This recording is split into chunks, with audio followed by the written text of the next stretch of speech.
어머니 여기가 요양원이에요. 이제 편히 쉬세요.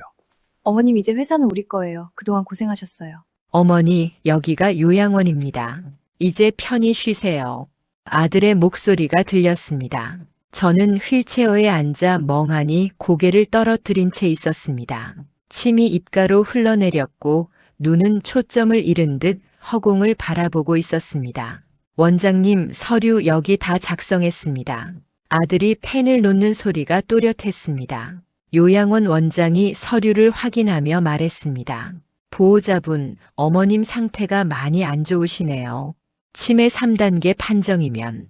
네, 그래서 더 이상 집에서는 돌보기가 힘들어서요. 아들의 목소리에는 안도감이 묻어났습니다. 그때 며느리가 제 귓가에 속삭였습니다. 어머님, 이제 회사는 우리 거예요. 오랜 세월 고생하셨어요. 차가운 손이 제 어깨를 쓰다듬었습니다. 소독약 냄새가 코를 찔렀고 복도 끝에서는 누군가의 신음소리가 들려왔습니다. 저는 고개를 더 떨구었습니다. 하지만 그 순간 제 눈빛은 순간적으로 날카롭게 빛났습니다. 이 이야기가 궁금하시다면 구독과 좋아요 부탁드립니다. 그리고 이 모든 것은 6개월 전으로 거슬러 올라갑니다. 6개월 전 2025년 7월의 어느 밤이었습니다. 저는 서재에서 회사 결산서를 검토하고 있었습니다. 40년 전 남편과 함께 시작한 작은 철강 부품 제조업체는 이제 직원 200명, 연 매출 300억 규모로 성장했습니다. 남편이 교통사고로 세상을 떠난 지 15년, 저는 혼자서 이 회사를 지켜왔습니다. 그날 밤 11시쯤이었습니다. 목이 말라 1층 부엌으로 내려가던 중이었습니다. 거실에서 불빛이 새어나왔고 아들 민준의 목소리가 들렸습니다. 저는 계단 중간에 멈춰 섰습니다. 여보, 지금 통화 가능해? 며느리 수진과의 통화였습니다. 아들의 목소리는 평소와 달리 낮고 긴장되어 있었습니다. 약 먹인 지 한 달 됐지? 효과 어때? 심장이 쿵 내려앉았습니다. 저는 계단 난간을 꽉 움켜쥐었습니다. 손바닥에 땀이 맺혔고 온몸의 혈액이 머리로 몰려드는 느낌이었습니다. 김 박사가 그러는데 이 약은 서서히 인지 기능을 떨어뜨린대. 한 달 더 먹이면 확실히 증상 나타날 거래. 숨이 막혔습니다. 아들이 소파에 앉아 다리를 꼬고 있는 모습이 계단 틈으로 보였습니다. 그의 얼굴에는 미소가 번지고 있었습니다. 그래, 비타민이라고 속이니까 의심 없이 잘 먹지? 온몸이 얼어붙었습니다. 한 달 전부터였습니다. 며느리가 갑자기 친절하게 아침마다 비타민을 챙겨준 것이 한 달 전부터였습니다. 어머님 건강 챙겨드리려고요라며 웃던 그 얼굴이 떠올랐습니다. 경영권? 당연히 내가 가져가야지. 엄마 나이에 무슨 경영이야. 어차피 우리 거 될 건데 미리 받는 거지 뭐. 제 아들의 입에서 나온 말이었습니다.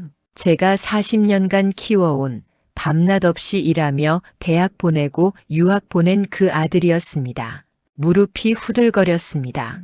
계단에 주저앉고 싶었지만 저는 이를 악물고 참았습니다. 3개월 더 먹이면 완전히 치매 증상 나타날 거야. 그때 김 박사한테 데려가서 진단받고 요양원 보내면 끝이야. 손이 떨렸습니다. 저는 입술을 깨물었습니다. 입안에서 피맛이 느껴졌습니다. 돈? 김 박사한테는 이미 5천만 원 줬어. 진단서 조작 정도는 일도 아니래. 어차피 노인네 치매 판정이야 쉬운 거잖아. 통화가 끝났습니다. 아들이 소파에서 일어나 기지개를 켰습니다. 저는 재빨리 2층으로 올라갔습니다. 슬리퍼 소리가 나지 않도록 발끝으로 걸었고 심장은 미친 듯이 뛰었습니다. 서재 문을 닫고 나서야 저는 그대로 바닥에 주저앉았습니다. 온몸이 떨렸습니다. 40년의 세월이 주마등처럼 지나갔습니다. 아들이 태어나던 날, 처음으로 엄마라고 불렀던 날, 대학 입학식에서 함께 찍은 사진.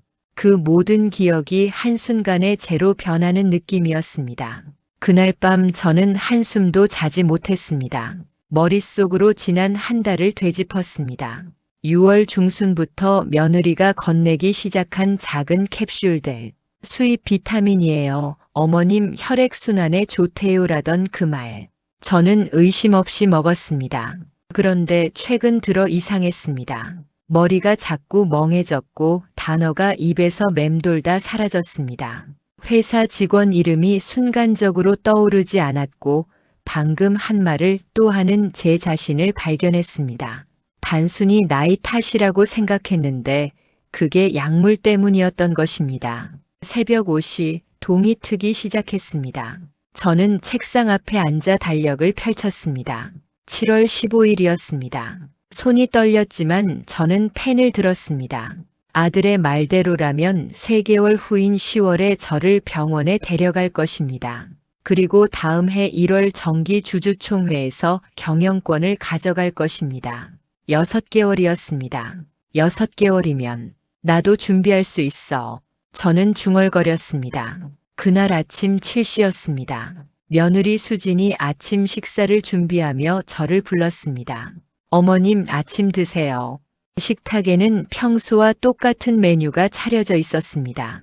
된장찌개, 구운 고등어, 시금치나물. 그리고 제 자리 옆에는 작은 접시에 담긴 캡슐 3개가 놓여 있었습니다. 어머님 비타민 드셔야죠. 요즘 기력이 없으시잖아요. 며느리가 환하게 웃으며 말했습니다. 그 미소가 이제는 칼날처럼 느껴졌습니다. 저는 캡슐을 집어들었습니다. 손이 떨렸지만 티를 내지 않았습니다. 물컵을 들어 입에 넣고 삼키는 척했습니다. 혀 밑에 캡슐을 숨겼습니다. 목구멍으로 물만 넘어갔고 캡슐은 혀와 아래턱 사이에 숨겨져 있었습니다. 잘 드셨어요? 어머님? 며느리가 물었습니다. 저는 고개를 끄덕였습니다. 화장실로 갔습니다. 문을 잠그고 변기 앞에 무릎을 꿇었습니다. 입안에 캡슐을 뱉어냈습니다. 파란색 캡슐 3개. 휴지에 싸서 주머니에 넣었습니다. 나중에 성분 분석을 해야 했습니다. 손을 씻으며 거울을 봤습니다. 68세 노인의 얼굴이었습니다. 주름진 얼굴, 백발, 처진 눈꺼풀. 하지만 그 눈빛만은 살아있었습니다. 그날 오후였습니다. 저는 30년 지기 친구인 이정혜 변호사에게 전화를 걸었습니다. 회사 법률 자문을 맡고 있던 그녀는 제가 가장 믿는 사람이었습니다. 정희야, 나 좀 급하게 만나야겠어. 언니, 무슨 일이야? 목소리가. 말로는 못해. 오늘 저녁 우리 집 근처 카페로 나올 수 있어? 저는 집을 나섰습니다. 산책 좀 하고 올게라고 며느리에게 말했습니다. 며느리는 의심 없이 조심히 다녀오세요라고 답했습니다. 카페에서 이정희를 만났습니다. 저는 어젯밤 들은 통화 내용을 모두 털어놨습니다. 한 달간 먹은 약 이야기, 최근의 증상들, 아들과 며느리의 계획. 말하는 동안 목소리가 떨렸고 눈물이 났습니다. 언니, 이건 심각해. 약물을 이용한 상해죄야. 이정희의 얼굴이 굳었습니다. 일단 그 약물 성분부터 분석해야 해. 내가 아는 약사한테 맡길게. 그리고 증거를 확보해야 해. 통화 내용, 횡령 기록 모든 것을. 어떻게? 저는 물었습니다. 언니, 지금부터 연기를 해야 해. 약을 먹는 척하면서 증상이 심해지는 척. 그들이 완전히 안심하게 만들어야 해. 이정희가 제 손을 꽉 잡았습니다. 힘들겠지만 6개월만 버텨. 내가 도울게. 증거 수집도 법적 절차도 다 준비할게. 그날부터 진짜 전쟁이 시작되었습니다. 일주일 후부터 저는 조금씩 이상한 행동을 했습니다. 회사 서류를 찾다가 엉뚱한 서랍을 뒤지고 직원 이름을 헷갈려 하고 같은 말을 2번씩 했습니다. 하지만 이것은 모두 연기였습니다. 매일 아침 며느리가 건네는 캡슐을 혀 밑에 숨겼습니다. 하루는 캡슐이 입안에서 녹기 시작했습니다. 쓴맛이 입안 가득 퍼졌고 구역질이 났습니다. 하지만 저는 참았습니다. 며느리가 부엌으로 돌아간 후에야 화장실로 달려가 뱉어냈습니다. 2주가 지났습니다. 이정희가 약물 분석 결과를 가져왔습니다. 언니, 이거 신경 안정제와 기억력 저하를 유발하는 약물이 섞여 있어. 장기 복용하면 실제로 치매와 유사한 증상이 나타날 수 있어. 증거가 확보되었습니다. 하지만 더 필요했습니다. 횡령 증거, 의사와의 공모 증거. 이정희는 사설 탐정을 고용했습니다. 아들의 동선을 추적하고 회사 계좌 이체 내역을 조사했습니다. 한 달이 지났습니다. 8월 중순이었습니다. 저는 이제 회사에서도 실수를 하는 척했습니다. 회의 중에 갑자기 멍해지는 척을 했고 같은 안건을 2번 물었습니다. 직원들이 걱정스러운 눈빛으로 저를 바라봤습니다. 사장님 괜찮으세요? 30년 근속 김 과장이 물었습니다. 응? 아, 미안해요. 내가 깜빡했네. 저는 이마를 짚으며 연기했습니다. 그날 저녁 아들이 제 방으로 왔습니다. 어머니, 요즘 많이 피곤하신 것 같아요. 병원 한번 가보시는 게 어떨까요? 무슨 병원? 난 멀쩡한데. 저는 짜증스럽게 대답했습니다. 그래도 검진 한번. 싫어. 나 바빠. 저는 아들을 밀어냈습니다. 아직 때가 아니었습니다. 너무 빨리 병원에 가면 의심받을 수 있었습니다. 2개월이 지났습니다. 9월 말이었습니다. 이정희가 중요한 증거를 가져왔습니다.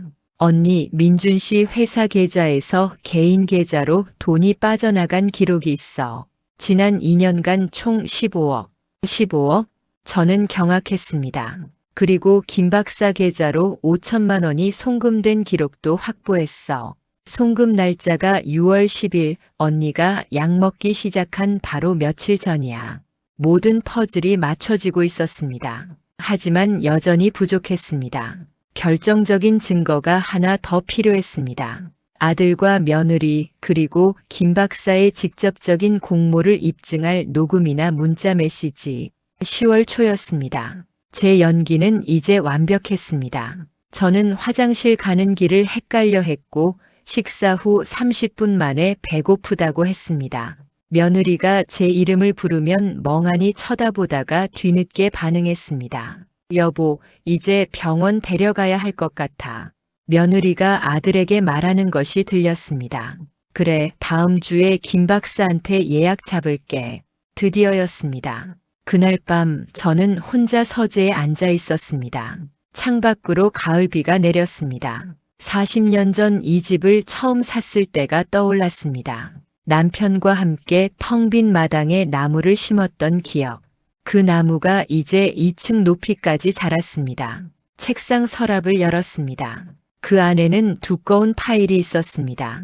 이정희가 정리해준 증거 자료들이었습니다. 약물 성분 분석서, 계좌 이체 내역, 사설 탐정의 보고서. 하지만 아직 부족했습니다. 결정적 한 방이 필요했습니다. 그리고 그 기회는 곧 올 것입니다. 10월 둘째 주 월요일이었습니다. 아들이 저를 김 박사의 병원으로 데려갔습니다. 깔끔한 정신건강의학과 병원이었습니다.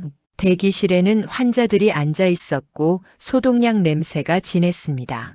저는 휠체어에 앉아 고개를 떨어뜨리고 있었습니다. 어르신, 이쪽으로 오세요. 간호사가 저를 진료실로 안내했습니다. 김 박사가 책상 뒤에 앉아 있었습니다. 40대 중반의 남자 의사였습니다. 그의 손목에는 롤렉스 시계가 빛났고 책상 위에는 고급 만년필이 놓여 있었습니다. 5천만 원으로 산 물건들이겠죠. 어르신, 제 목소리 들리세요? 김 박사가 물었습니다. 저는 천천히 고개를 들었습니다. 눈빛을 최대한 흐리게 만들었습니다. 네. 오늘이 무슨 요일인지 아세요? 화요일.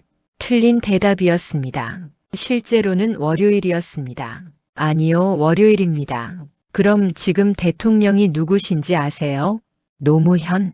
김 박사의 입꼬리가 살짝 올라갔습니다.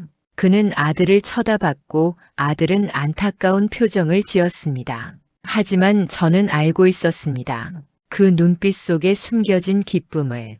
검사가 이어졌습니다. 100에서 7을 빼면 80? 아니요, 93입니다. 그럼 93에서 7을 빼면 모르겠어요. 저는 이마를 짚으며 힘들어하는 척했습니다. 간단한 그림 그리기, 단어 기억하기, 시계 그리기. 모든 검사에서 저는 일부러 틀렸습니다. 5단어 중 2개만 기억했고 시계는 숫자를 엉뚱한 위치에 그렸습니다. 30분간의 검사가 끝났습니다.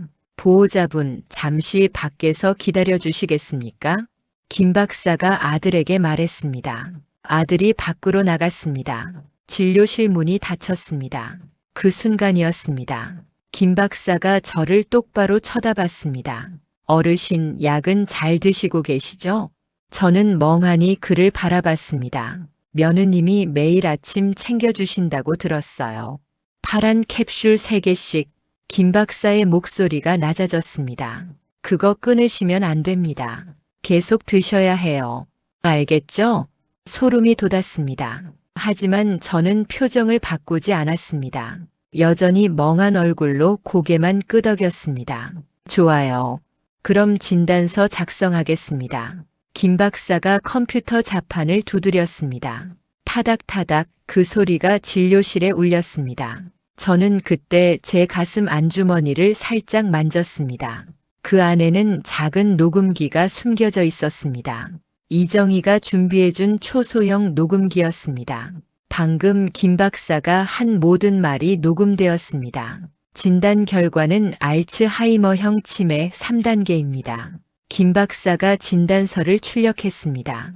문이 열리고 아들이 들어왔습니다. 김 박사가 진단서를 건넸습니다. 어머님 상태가 상당히 진행되셨습니다. 빠른 시일 내에 전문 요양시설을 알아보시는 게 좋겠습니다. 그 정도로 심각한가요? 아들이 물었습니다. 목소리에는 걱정이 섞여 있었지만 저는 알고 있었습니다. 그것이 연기라는 것을. 네, 혼자 계시면 위험합니다. 가스불도 못 끄실 수 있고 길도 잃어버리실 수 있어요. 알겠습니다, 선생님. 병원을 나왔습니다. 차 안에서 아들이 운전을 하는 동안 저는 창밖을 멍하니 바라봤습니다. 하지만 제 손은 주머니 속 녹음기를 꽉 쥐고 있었습니다. 그날 저녁 이정희에게 녹음 파일을 전달했습니다. 언니, 이거면 의사와의 공모를 입증할 수 있어. 완벽해. 이정희의 얼굴이 환해졌습니다. 이제 뭐가 남았지? 제가 물었습니다. 횡령의 공범. 민준 씨 혼자 15억을 빼돌릴 순 없어. 회사 격리팀에 내부자가 있을 거야. 이정희의 말이 맞았습니다.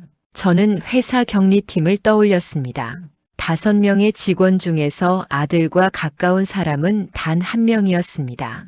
입사 3년차 박지은 28세 여직원. 지은이라는 직원이 수상해. 최근에 명품을 많이 사더라고. 조사해 볼게. 이정희가 답했습니다. 일주일 후 결과가 나왔습니다. 언니, 박지은 계좌에 지난 2년간 3억이 들어왔어. 출처는 민준 씨 개인 계좌. 3억. 그리고 더 있어. 박지은과 민준 씨가 자주 만나. 호텔 CCTV에도 찍혔어. 내연관계였습니다. 아들은 며느리를 배신하고 있었고 박지은은 아들의 횡령을 도우며 돈을 받고 있었습니다. 모든 것이 맞물렸습니다. 박지은의 컴퓨터를 해킹할 수 있어? 제가 물었습니다. 불법이야, 언니. 나도 알아. 하지만 다른 방법이 없어. 이정희가 한숨을 쉬었습니다. 아는 전문가한테 부탁해 볼게. 10월 말이었습니다. 해커가 박지은의 컴퓨터에 접근했습니다. 이메일, 메신저, 저장 파일, 모든 것이 복사되었습니다.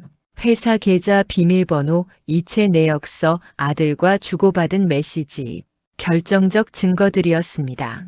이걸로 끝이야. 저는 중얼거렸습니다. 하지만 그날 밤이었습니다. 집으로 돌아왔을 때 현관에 낯선 신발이 있었습니다. 남자 구두였습니다. 아들의 친구나 회사 직원이 온 것일까요? 거실로 들어갔습니다. 아들과 며느리 그리고 낯선 남자가 소파에 앉아 있었습니다. 60대 후반의 남자였습니다. 그의 옆에는 검은 가방이 놓여 있었습니다. 어머니, 여기 계셨어요? 아들이 저를 보고 놀란 듯 일어났습니다. 산책 하고 왔어. 저는 멍하게 대답했습니다. 어머니, 이분은 요양원 원장님이세요. 미리 한번 뵈러 오셨어요. 심장이 쿵 내려앉았습니다. 11월 초였습니다. 주주총회는 1월 중순인데 벌써 요양원 원장을 만나다니 예상보다 빨랐습니다. 어르신 반갑습니다. 원장이 제게 손을 내밀었습니다. 저는 그 손을 멍하니 바라보다가 악수했습니다. 어르신, 저희 요양원은 시설이 아주 좋습니다. 개인 병실에 원장의 설명이 이어졌습니다. 저는 고개를 끄덕이며 듣는 척했지만 머릿속으로는 계산을 하고 있었습니다. 입소 날짜는 언제쯤 생각하세요? 원장이 아들에게 물었습니다. 11월 말쯤 어떨까요? 아들이 답했습니다. 11월 말이면 주주총회까지 한 달 반밖에 안 남습니다. 요양원에 갇히면 저는 아무것도 할 수 없었습니다. 좋습니다. 그럼 11월 25일로 입소 예약하시죠.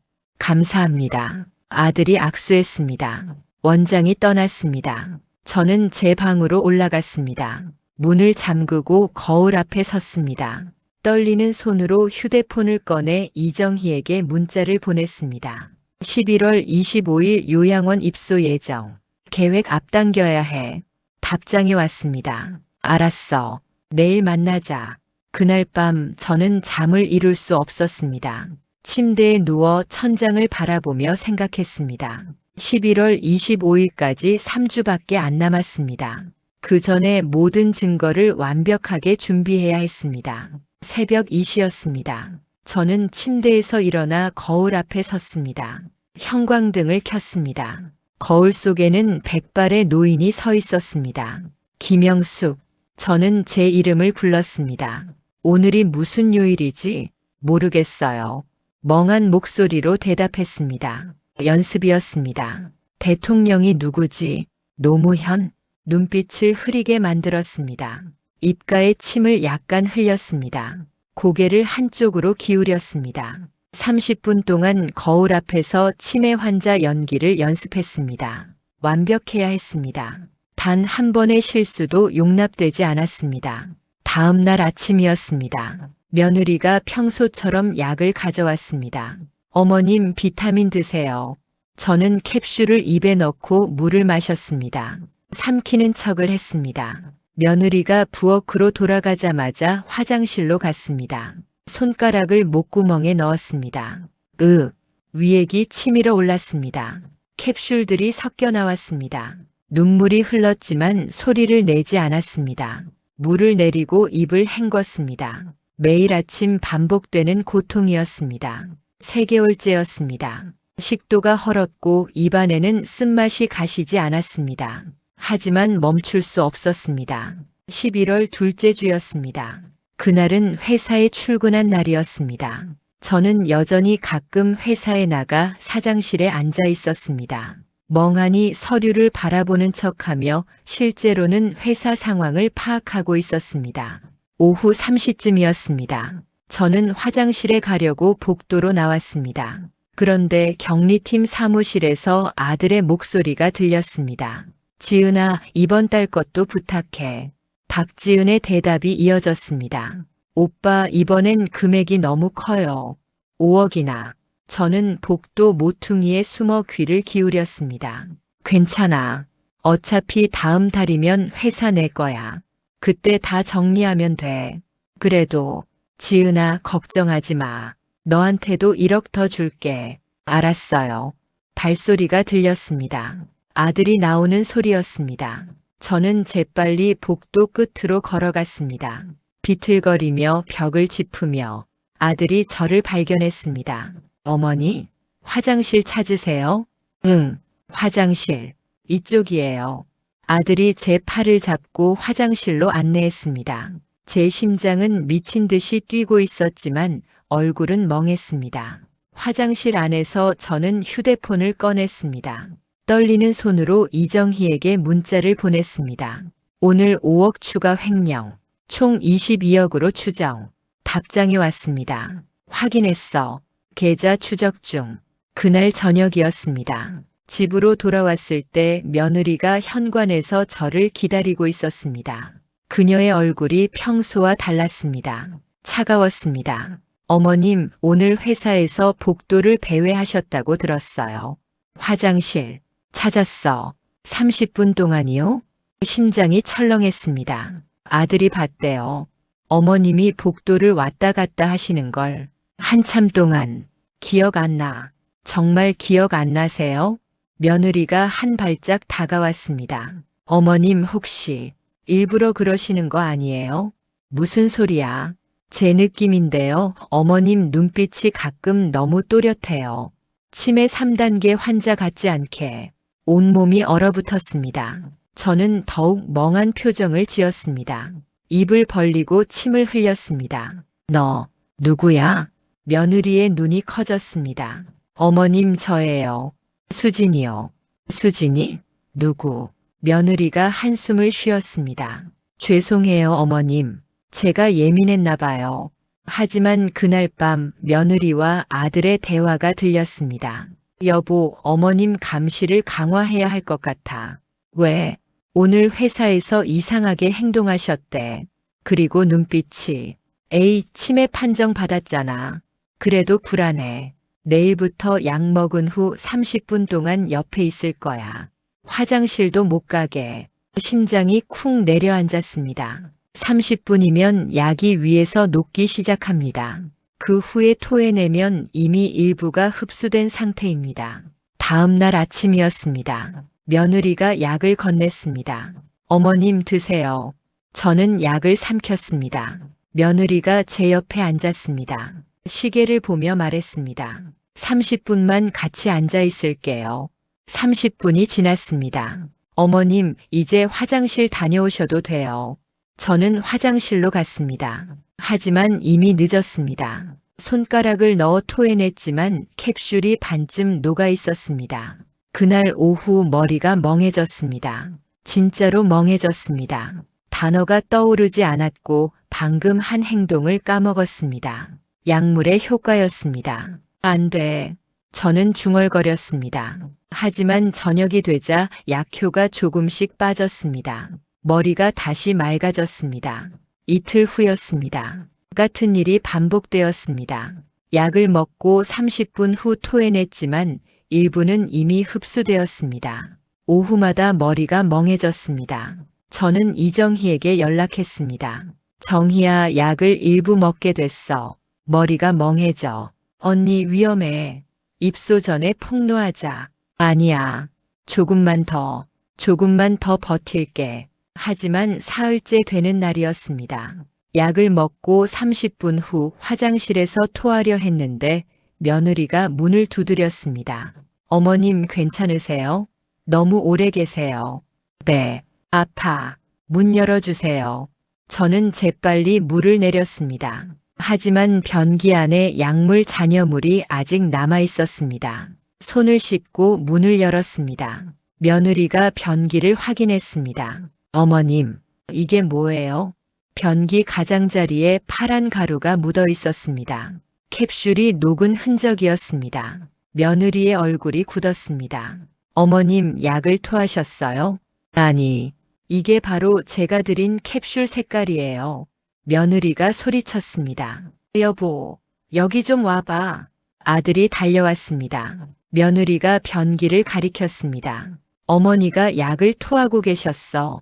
아들의 얼굴이 하얗게 질렸습니다. 어머니, 설마. 저는 최대한 멍한 표정을 지었습니다. 고개를 흔들며 중얼거렸습니다. 모르겠어. 나 모르겠어. 어머니 진짜 치매세요? 아니면 일부러 그러시는 거예요?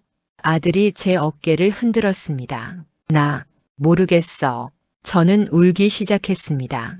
진짜로 눈물이 났습니다. 4개월간의 고통이 터져 나왔습니다. 며느리와 아들이 거실로 나가 속삭였습니다. 여보, 어머님이 우릴 속인 것 같아. 하지만 병원에서 치매 판정.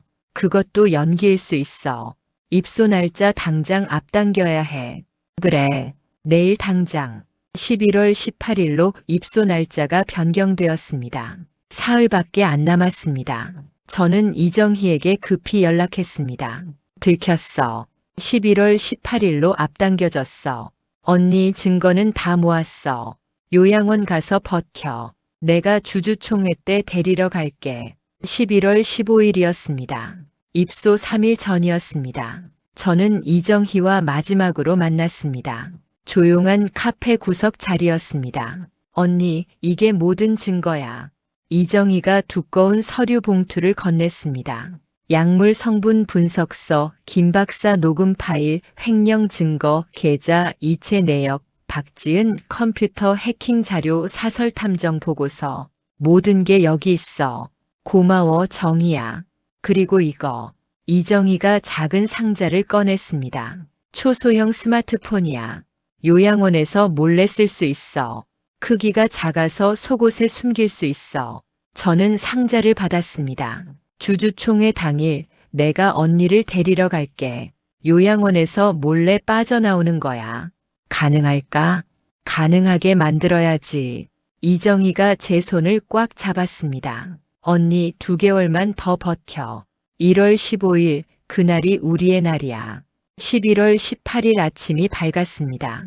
요양원 입소일이었습니다. 짐을 꾸리는 며느리를 바라보며 저는 마지막 연기를 준비했습니다. 이제 정말 마지막이었습니다. 속옷 안쪽에 초소형 스마트폰을 숨겼습니다. 가슴에는 이정희가 준 비상 연락처 메모를 넣었습니다. 어머님 준비됐어요? 며느리가 물었습니다. 저는 멍하니 고개를 끄덕였습니다. 휠체어에 앉았습니다. 고개를 떨어뜨렸습니다. 침을 흘렸습니다. 완벽한 치매 환자였습니다. 차가 출발했습니다. 창밖으로 40년 살던 집이 멀어졌습니다. 제가 남편과 함께 지은 회사 건물이 보였습니다. 곧 돌아올 거야. 저는 속으로 중얼거렸습니다. 2개월 후 주주총회장에서 2026년 1월 15일 아침이었습니다. 요양원 창밖으로 겨울 해가 떠올랐습니다. 저는 침대에서 일어나 창문을 바라봤습니다. 오늘이었습니다. 6개월을 기다린 바로 그날이었습니다. 오전 9시였습니다. 간호사가 아침 식사를 가져왔습니다. 어르신 식사하세요. 저는 멍하니 숟가락을 들었습니다. 죽을 한 숟가락 떠서 입에 넣었습니다. 간호사가 나갔습니다. 침대 밑에 숨겨둔 초소형 스마트폰을 꺼냈습니다. 이정희에게서 문자가 와 있었습니다. 오전 10시 30분 뒷문으로 나와. 검은색 벤츠가 대기 중. 간호사 교대 시간이야. 주주총회는 오후 2시였습니다. 저는 평소 입던 운동복 차림 그대로 있었습니다. 요양원에서 입는 편한 옷이었습니다. 이정희가 며칠 전 문자로 말했습니다. 절대 눈에 띄지 마. 평상복 그대로 나와. 오전 10시 20분이었습니다. 복도로 나왔습니다. 비틀거리는 척하며 천천히 걸었습니다. 간호사 몇 명이 간호사실에 모여 인수인계를 하고 있었습니다. 교대 시간이었습니다. 저는 뒷문 쪽으로 향했습니다. 한 간호사가 복도에서 차트를 확인하고 있었습니다. 저를 보더니 물었습니다. 어르신 어디 가세요? 산책. 저는 멍하게 대답했습니다. 혼자 나가시면 안 되는데요. 잠깐만 기다리세요. 간호사가 차트를 내려놓으려는 순간이었습니다. 휴게실에서 노인의 고함 소리가 들렸습니다. 내 지갑 어디 갔어? 도둑이야. 간호사가 그쪽으로 뛰어갔습니다. 다른 간호사들도 휴게실로 몰려갔습니다. 소란이었습니다. 기회였습니다. 저는 재빨리 뒷문으로 향했습니다. 문을 밀었습니다. 다행히 잠겨있지 않았습니다. 오전 청소 시간에 청소부가 열어둔 것이었습니다.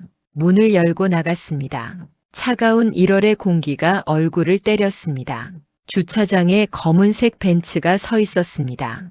이정희가 운전석에서 손을 흔들었습니다. 저는 최대한 빠르게 걸었습니다. 뒤에서 소리가 들렸습니다. 어르신, 어디 가세요? 간호사가 뒷문으로 나오는 소리였습니다. 하지만 저는 이미 차에 도착했습니다. 문을 열고 뒷좌석에 탔습니다. 출발해. 차가 급발진했습니다. 백미러로 간호사가 뛰어오는 모습이 보였습니다. 하지만 차는 이미 주차장을 빠져나갔습니다. 휴, 성공이야 언니. 이정희가 안도의 한숨을 쉬었습니다. 저는 뒤를 돌아봤습니다. 요양원이 멀어졌습니다. 2개월간 갇혀있던 그곳이 작아졌습니다. 언니, 뒷좌석에 옷 있어. 갈아입어. 이정희가 말했습니다. 뒷좌석 옆에 쇼핑백이 놓여 있었습니다. 검은색 투피스, 흰 블라우스, 하이힐. 40년간 회사를 경영하며 입던 그 옷이었습니다. 차 안에서 갈아입었습니다. 운동복을 벗고 블라우스를 입었습니다.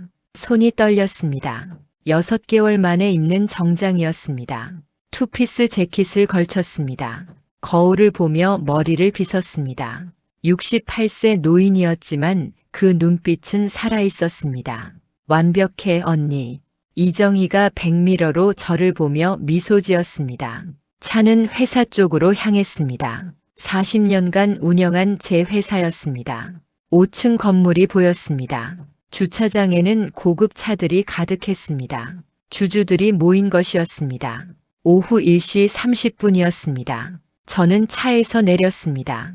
정장을 매만지고 어깨를 폈습니다. 겨울 바람이 불었지만 더 이상 춥지 않았습니다. 준비됐어? 이정희가 물었습니다. 응. 저는 고개를 끄덕였습니다. 그럼 들어가자. 회의장은 5층에 있었습니다. 엘리베이터를 타고 올라갔습니다. 복도를 걷는 동안 직원들이 저를 봤습니다. 눈이 커졌습니다. 요양원에 있어야 할 사장이 정장을 입고 나타난 것이었습니다. 사장님? 김 과장이 놀라 물었습니다. 저는 미소를 지었습니다. 오랜만이에요, 김 과장님. 하지만 요양원에 잠시 나왔어요. 주주총회에 참석해야죠. 회의장 문 앞에 섰습니다. 문 너머로 소란스러운 소리가 들렸습니다.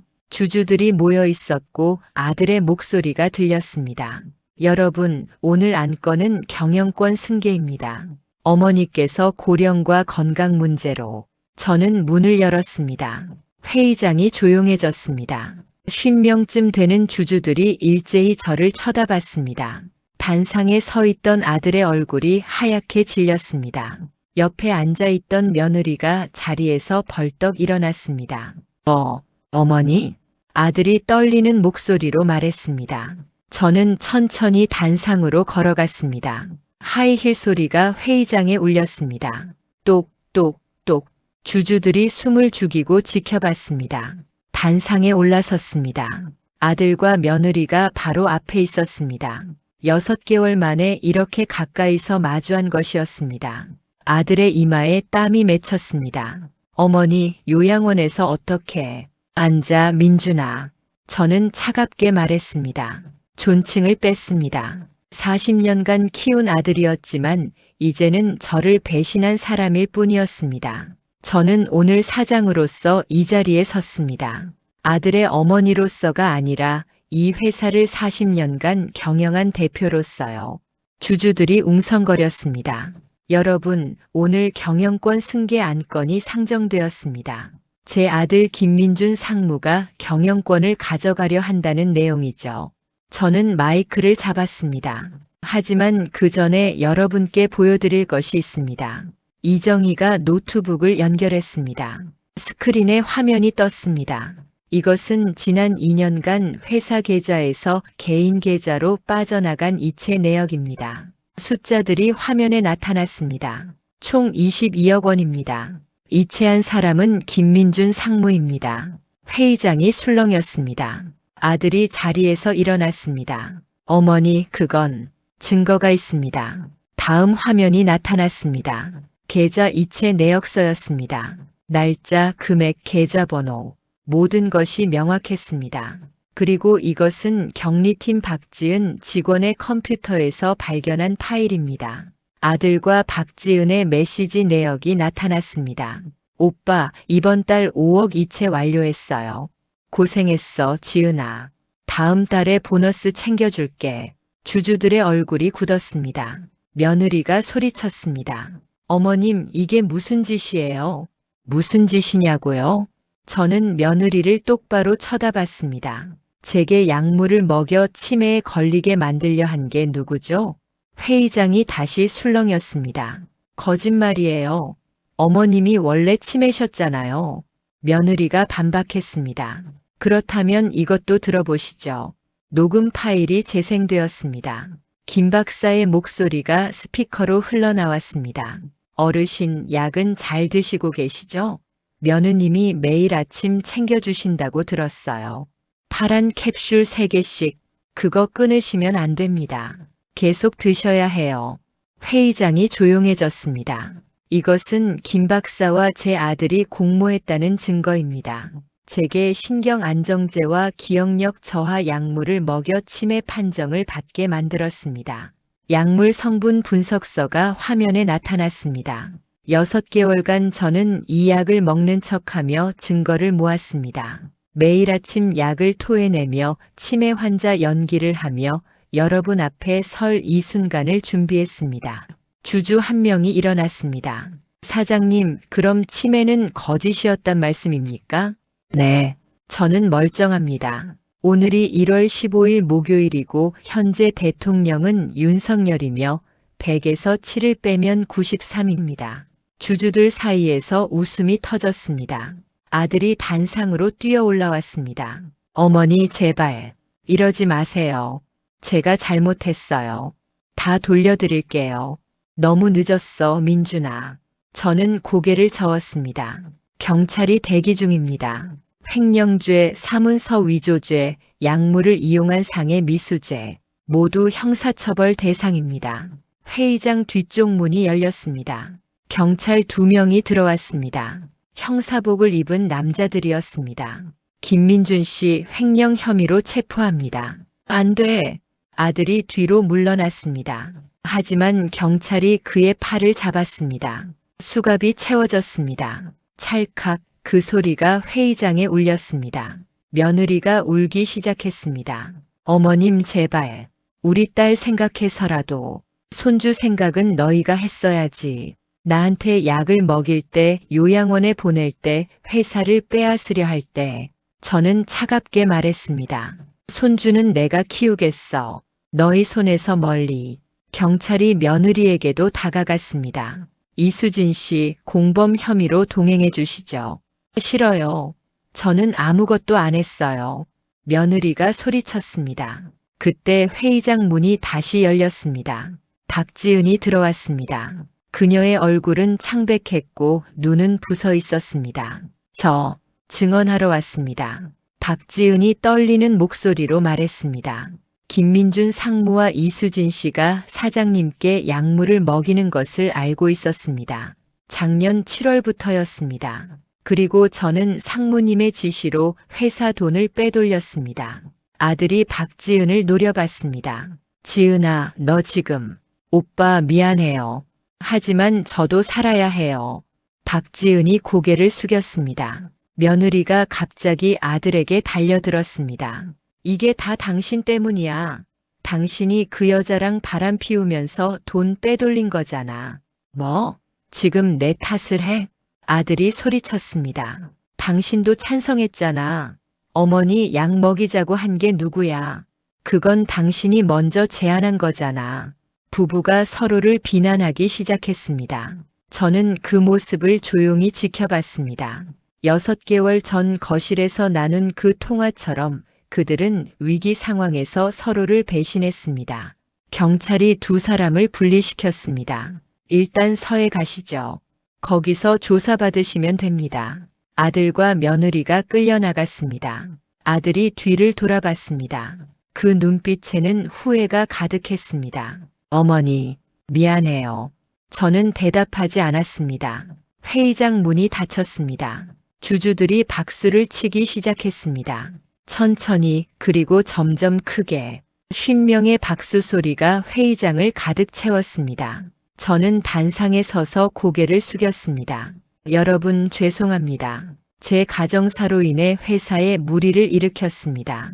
한 주주가 일어났습니다. 사장님, 오히려 존경스럽습니다. 68세 나이에 그런 고통을 견디셨다니. 다른 주주들도 고개를 끄덕였습니다. 경영권 승계 안건은 폐기하겠습니다. 김영숙 사장님께서 계속 경영하시는 게 맞다고 봅니다. 투표가 진행되었습니다. 찬성 47표, 반대 0표, 기권 3표. 압도적이었습니다. 감사합니다. 저는 다시 고개를 숙였습니다. 회의가 끝났습니다. 주주들이 하나둘 회의장을 나갔습니다. 악수를 청하는 사람들, 격려하는 사람들. 저는 모두와 인사를 나눴습니다. 마지막 주주가 나가고 회의장에는 저와 이정희만 남았습니다. 저는 의자에 주저앉았습니다. 6개월간 긴장했던 몸이 풀렸습니다. 손이 떨렸습니다. 다리에 힘이 빠졌습니다. 언니, 이정희가 달려와 저를 안았습니다. 잘했어, 언니. 정말 잘했어. 저는 그제야 울었습니다. 6개월간 참았던 눈물이 쏟아졌습니다. 매일 아침 약을 토해내며 흘린 눈물, 치매 환자 연기를 하며 참았던 눈물, 아들의 배신에 느낀 고통. 모든 것이 한꺼번에 터져 나왔습니다. 10분쯤 울었을까요? 저는 눈물을 닦고 일어났습니다. 창밖을 바라봤습니다. 겨울 해가 서쪽으로 기울고 있었습니다. 이제 끝이야. 저는 중얼거렸습니다. 하지만 정말 끝일까요? 아들을 감옥에 보낸 어머니의 마음은 어떻게 정리해야 할까요? 그 답은 아직 몰랐습니다. 3개월이 지났습니다. 2026년 4월 벚꽃이 만개한 봄날이었습니다. 저는 서울중앙지방법원 417호 법정에 섰습니다. 방청석에는 기자들과 회사 직원들이 앉아 있었고 피고인석에는 아들과 며느리가 수척한 모습으로 앉아 있었습니다. 선서를 했습니다. 검사가 질문을 시작했고 저는 모든 것을 차분하게 답했습니다. 6개월간의 증거 수집 과정, 매일 아침 약을 토해내며 견뎠던 고통, 치매 환자 연기를 하며 참았던 분노. 법정은 조용했습니다. 횡령 금액은 정확히 22억 3천만 원이었습니다. 은행 계좌 이체 내역, 박지은의 증언, 해킹으로 확보한 메시지 기록. 모든 증거가 명확했습니다. 변호사는 정상 참작을 호소했지만 저는 선처를 요구하지 않았습니다. 검사가 구형을 했습니다. 아들은 횡령죄, 사문서 위조죄, 약물을 이용한 상해 미수죄로 징역 10년을 구형받았습니다. 며느리는 공범으로 징역 5년을 구형받았습니다. 2주 후 선고 공판이 열렸습니다. 재판장이 선고문을 읽었습니다. 아들은 징역 7년, 며느리는 징역 3년을 선고받았습니다. 추징금 22억 원, 법정 구속. 모든 것이 확정되었습니다. 교도관이 수갑을 채웠습니다. 아들이 마지막으로 저를 돌아봤습니다. 그 눈빛에는 후회가 가득했습니다. 하지만 저는 고개를 돌렸습니다. 법원을 나오며 기자들에게 말했습니다. 승리했지만 기쁘지 않습니다. 아들을 잃었으니까요. 회사로 돌아왔습니다. 40년간 지켜온 사장실에 앉아 창밖을 바라봤습니다. 혼자였습니다. 남편도 없고 아들도 없었습니다. 하지만 회사는 계속 돌아갔습니다. 한 달 후 저는 이사회를 소집했습니다. 경영 일선에서 물러나겠습니다. 전문 경영인 체제로 전환하겠습니다. 42세의 유능한 CEO가 취임했습니다. 저는 이사회 의장으로만 남았습니다. 40년간 일만 했던 삶에서 한 발짝 물러났습니다. 처음에는 무료했습니다. 하지만 곧 새로운 일상을 찾았습니다. 책을 읽고 정원을 가꾸고 손녀와 시간을 보냈습니다. 아들을 키울 때는 너무 바빠서 하지 못한 것들이었습니다. 6개월 후 저는 교도소 면회를 신청했습니다. 유리창 너머로 아들이 들어왔습니다. 수척했습니다. 10kg은 빠진 것 같았습니다. 전화기를 들고 마주봤습니다. 민준아, 7년 후에 나오면 다시 시작할 수 있을 거야. 회사로 돌아오라는 건 아니야. 하지만 사람으로서, 아버지로서 다시 살 수 있을 거야.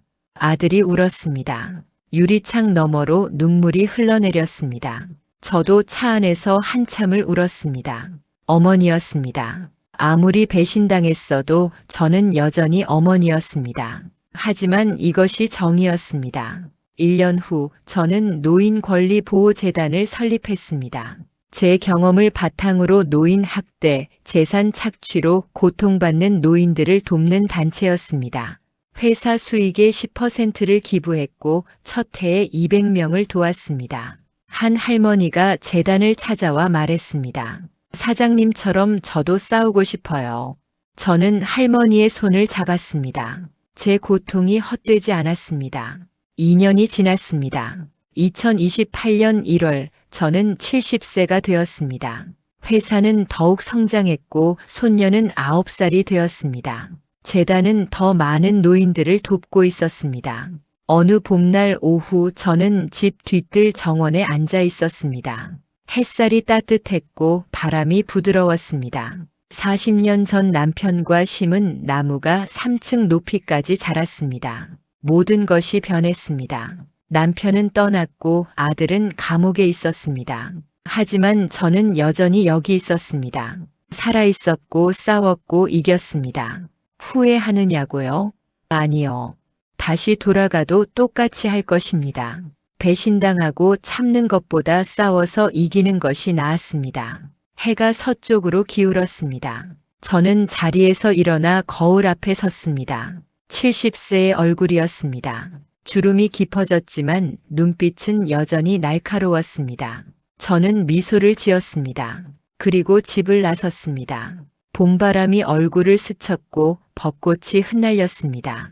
당신이라면 어떻게 하셨을까요? 배신당했을 때 참고 용서하시겠습니까? 아니면 끝까지 싸우시겠습니까?